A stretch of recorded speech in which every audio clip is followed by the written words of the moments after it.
sometimes it's not a bad idea to adjust for deferred tax income provision, but since that's something in the future, I'm just gonna take this one, 78.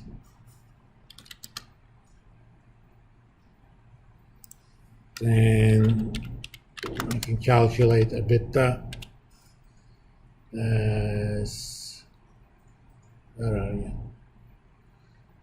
Net income plus net interest plus taxes plus depreciation plus stock-based.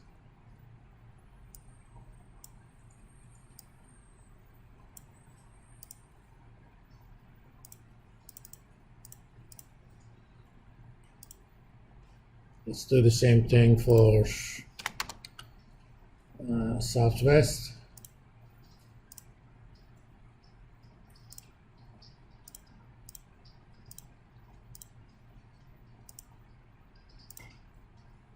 Oh, it was at the beginning. No. Even the order in which they reported is not the same. I don't know why SEC has not brought some sort of consistency to these things. They allow the companies to report anyway they want. Net income, 539.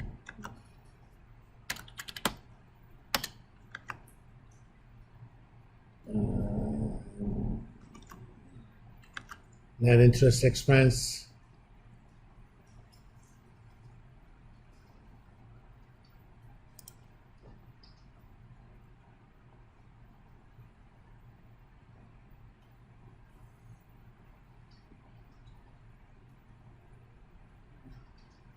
again, they don't directly report it as net interest expense, so we're going to figure that out.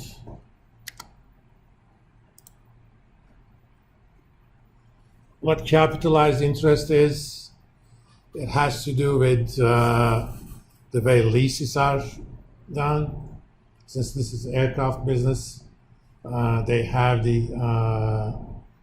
some of the airplanes are on lease, but if the value of the lease payments is more than 70% of the purchase value, that's considered a capital lease. Even though technically there is no interest, you have to kind of figure out what the interest would have been. That's what capitalized interest is. 84 million. Taxes, 189.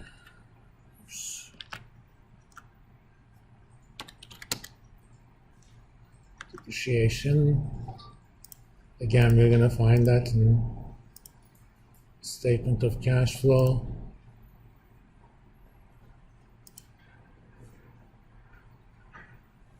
This is not technically depreciation, but you assign an impairment.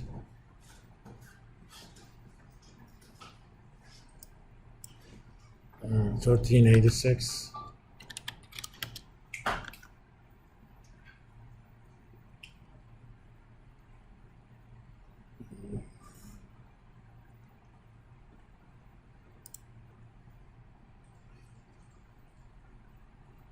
And these guys apparently don't have any stock-based compensation.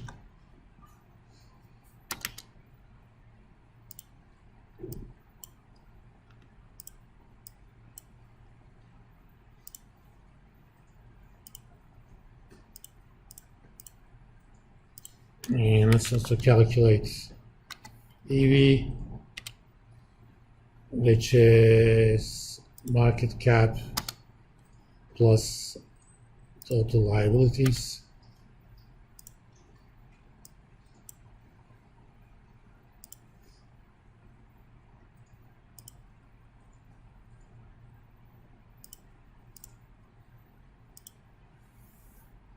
You can immediately figure out kind of leverage. Let's think of this as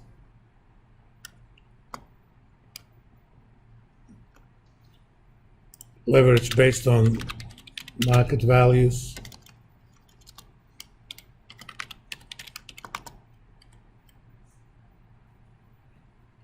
Think of it as something like a debt equity ratio. So total liabilities divided by actually just the market cap.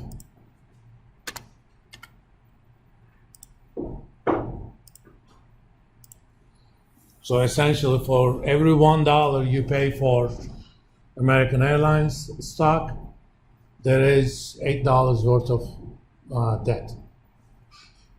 It's a pretty leveraged company. Same thing for Southwest. Southwest is 130.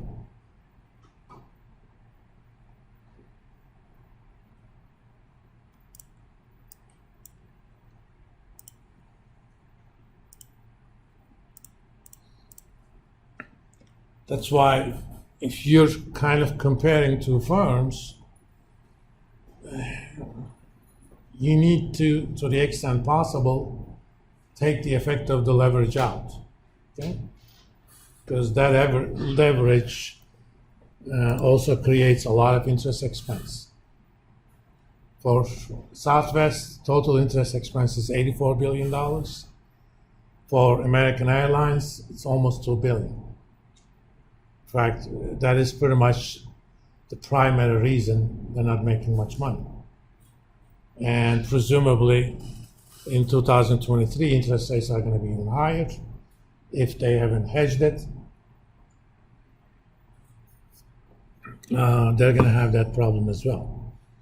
But I want to be able to say, Control C.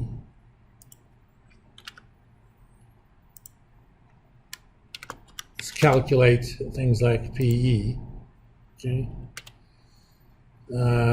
PE is market cap divided by net income.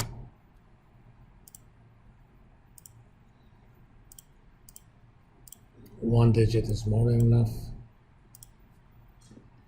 And if you look at it, American Airlines is expected to be more expensive. Let's see if there's any difference in their growth rates. Let's call this growth 1.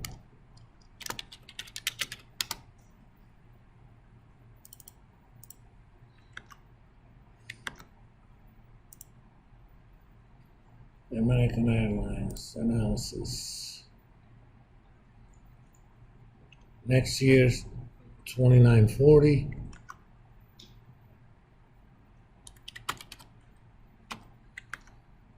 And next 5 years 1015. If you believe it. I personally don't, but Southwest Airlines.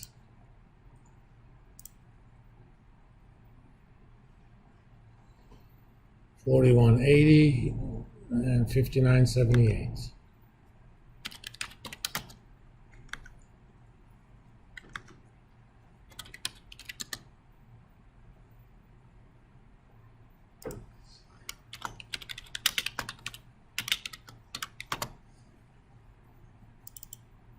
So what does that say? Growth adjusted P. Let's make this American Airlines price 1318.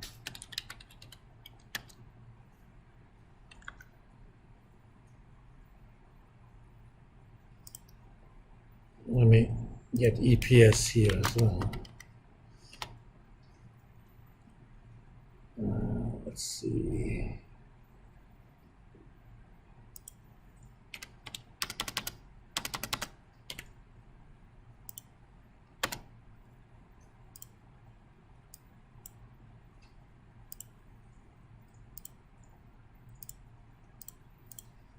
195,907.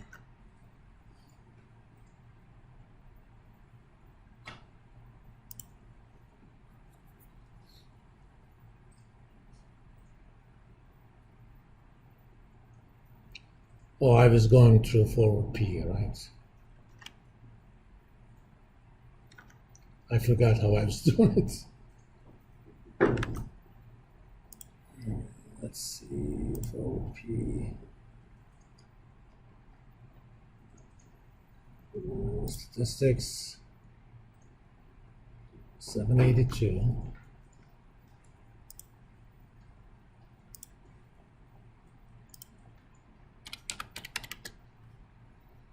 I'm going to leave it as such. 29.4, 1015.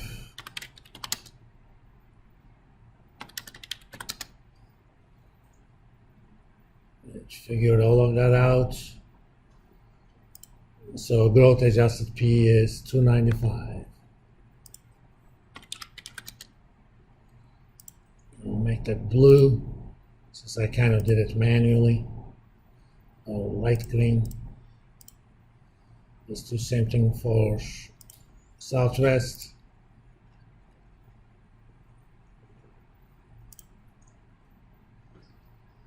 $957.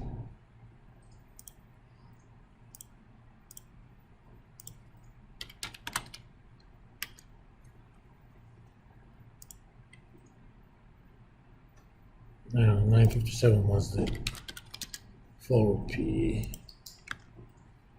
Price is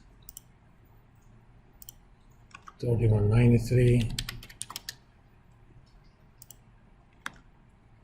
41.8, 59.78. $396.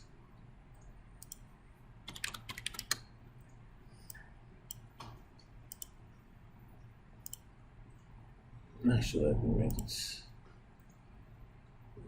blue.